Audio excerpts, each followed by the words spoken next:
প্রিয় দর্শক, তুমি ধরে রাখো, সমস্যা নাই। বিসমিল্লাহির রহমানির রহিম। প্রিয় দর্শক, আমি গতকাল 21/4/2024 রোজ মঙ্গলবার রাতে একটা নিউজ করেছিলাম যে ভৈরব মেঘনা ব্রিজের উপরে একটা মোটরসাইকেল আর ডিস্ট্রিক্ট ট্রাকের সাথে সংঘর্ষ হয়, যে তিনজনই স্পট ডেড, তিনজন ব্যক্তি মারা গেছেন, দুইজন পোলতাকান্দার চণ্ডীবের আর একজন হলো ভৈরবপুরে। প্রিয় দর্শক, আজকে আমি সেই জানাজাতে উপস্থিত হয়েছি।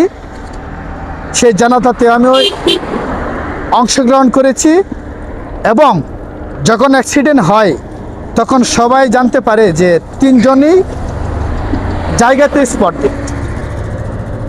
একজনকে ভাগলপুর জরিফা মেডিকেল কলেজে নিয়ে গেছিল, তারপর সেখান থেকে ঢাকা রেফার করে।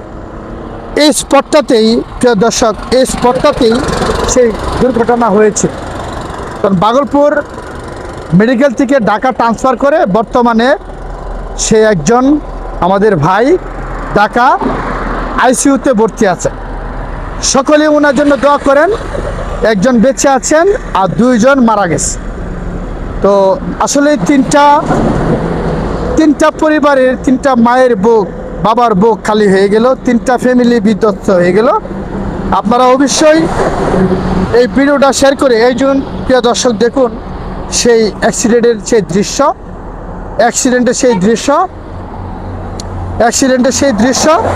এবং প্রিয় দর্শক, আমি এই জায়গাতেই যে আপনাদেরকে দেখাইছিলাম, একটু দূরে থাকবা, মানে হ্যাঁ, এই জায়গাতেই, আর যদি গোলা নিয়ে যায় চার্জ দিও, এই জায়গাতেই তিনজন ব্যক্তি পড়েছে। তো প্রিয় দর্শক, এখন আমি আপডেট নিউজটা দেওয়ার জন্য আবার সেই মেঘনা ভৈরব ব্রিজের উপরে আসছি। প্রিয় দর্শক, এই আপডেটটা দেওয়ার জন্য যে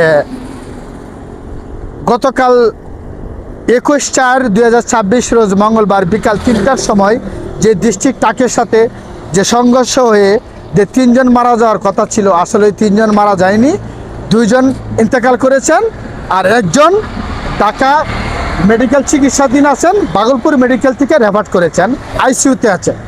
তার জন্য সকলের কাছে দোয়া চাই, আপনারা দোয়া করবেন। আর যারা ইন্তেকাল ফরমায় আছেন তারাও যেন আল্লাহ যেন তাদেরকে জান্নাতবাসী করেন, তাদেরকে যেন মাফ করে দেন।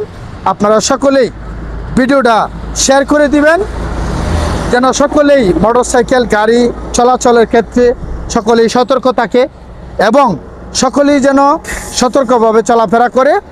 আর গতকাল প্রায় 4টি অ্যাক্সিডেন্ট হয়েছে আগরপুর বাসস্ট্যান্ড, বাজরা বাসস্ট্যান্ড, দারিয়াকান্দি এবং ভৈরব মেঘনা ব্রিজের উপরে 2টা অ্যাক্সিডেন্টের ডিস্ট্রিক্ট ট্রাকের সাথে। তো প্রিয় দর্শক, সকলেই ভালো থাকবেন এবং প্রতিবেদন বিশ্বাস পেজের পাশেই থাকবেন।